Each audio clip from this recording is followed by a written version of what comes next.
Luis Enrique will be available, but Manchester United don't seem to want him. Why is that? Who do Manchester United want? And who is the first choice manager target? That's going to be discussed. There's two first choice manager targets, one of which we believe wants the job.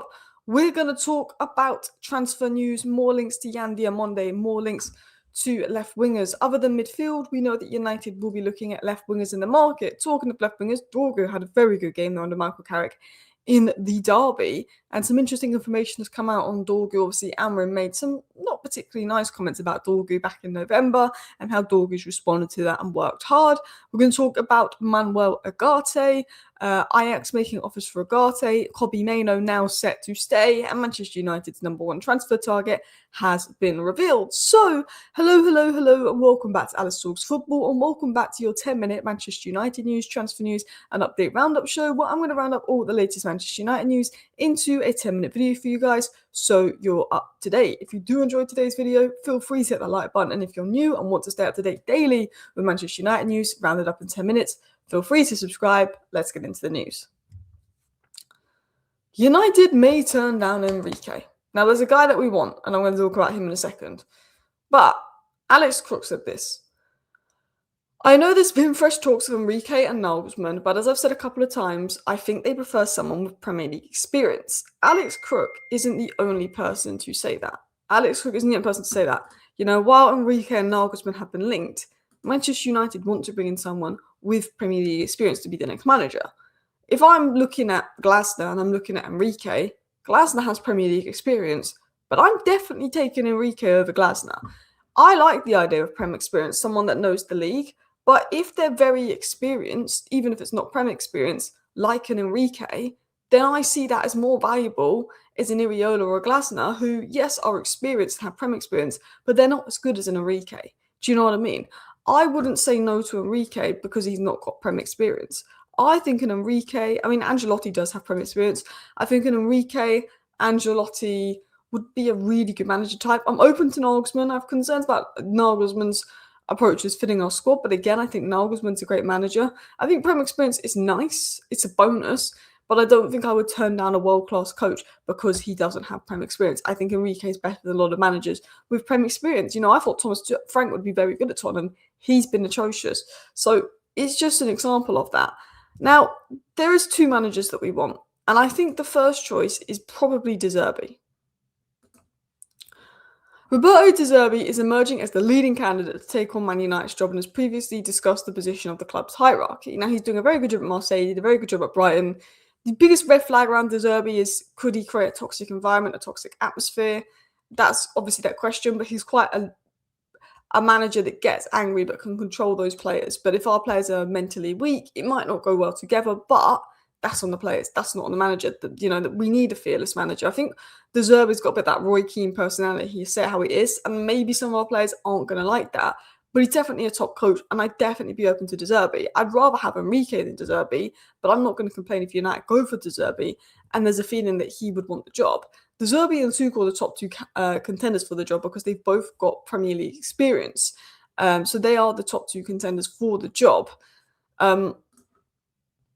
Pete Hall via Paper Sports said Tuchel and De Zerbi among the top contenders for permanent head coach, with sources saying that senior figures want a manager who can be bold and bring initiative, ideas, work within structure, and who, unlike Amorim, has Premier League experience.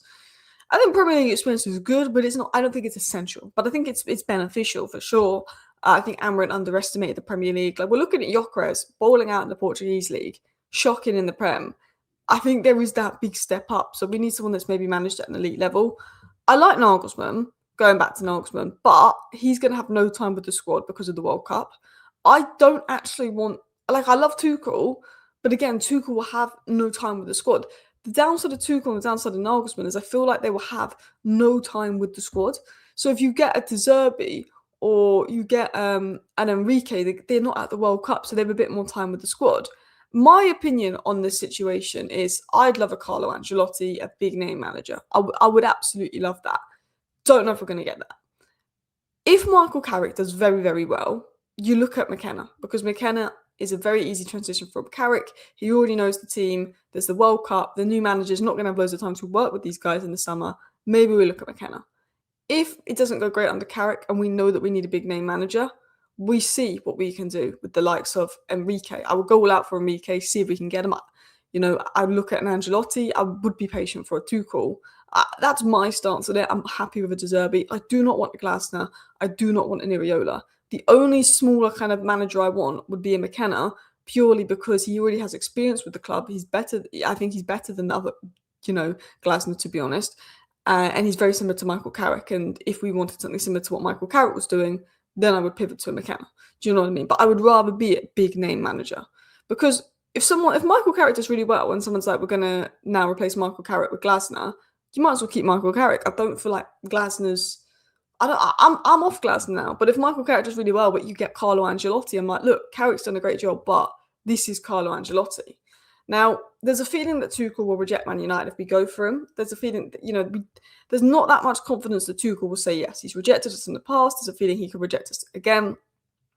Alex Crooks did say, though, I do feel like De Zerbi would be more open to a move to Old Trafford this time round. When he rejected them, Eric Ten Hag was still in the situation.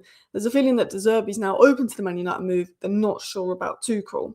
I think it's most likely to be De Zerbi or McKenna. If I was to guess our next manager, just to guess, not what I want, but I think it would be De Zerbi or McKenna.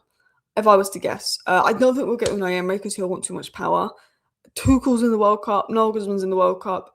Enrique, I don't know. That's one to watch. Ancelotti's one to watch. But, again, World Cup with Ancelotti.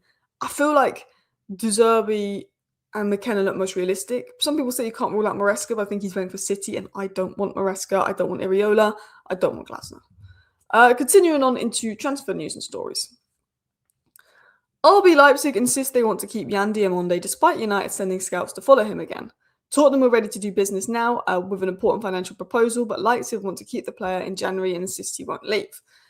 In the summer, it could be a big battle. I like Yan Diamonde. I think he's a good player. I don't want to break the bank for him because he's young, he's raw.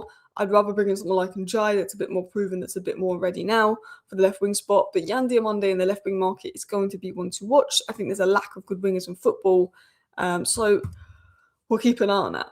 But I want to talk about he's not a left winger, but he did play left wing in the last match. Our guy, Patrick Dorgu, who's been fantastic this last month. It isn't just that Michael Carrick game. I think Dorgu's had 5-6 good games in a row since Newcastle, and maybe that helped build up his confidence. But I liked this report from Steve Ralston.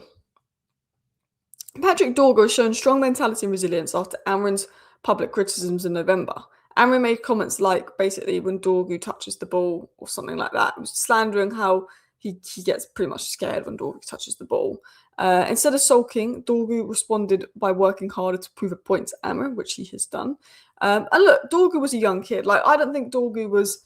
When Amrin made those comments about Dorgu had been frustrating, but I was also like, he's a 20-year-old kid that's not even been here a year. I felt that Amrin's comments as manager of Man United were out of order. Instead of sulking, Dorgu worked harder. Rather than doing a Sancho and sulking, Dorgu worked harder.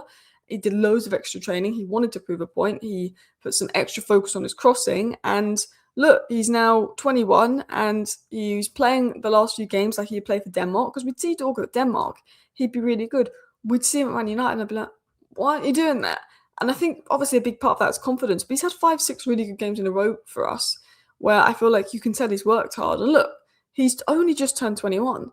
Dorgu in 5 years could be an immense player. Dorgu, we might be selling him in 3 years and think he's not going to reach the level.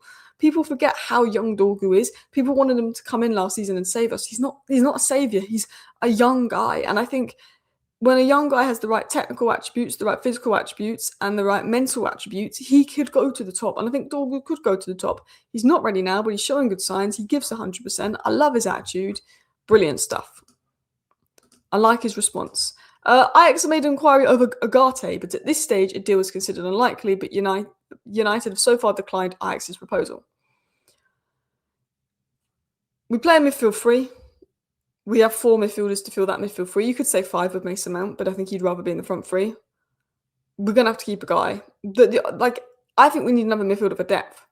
We can't loan out Agate unless we bring in Baleba. Let's be real. We can't.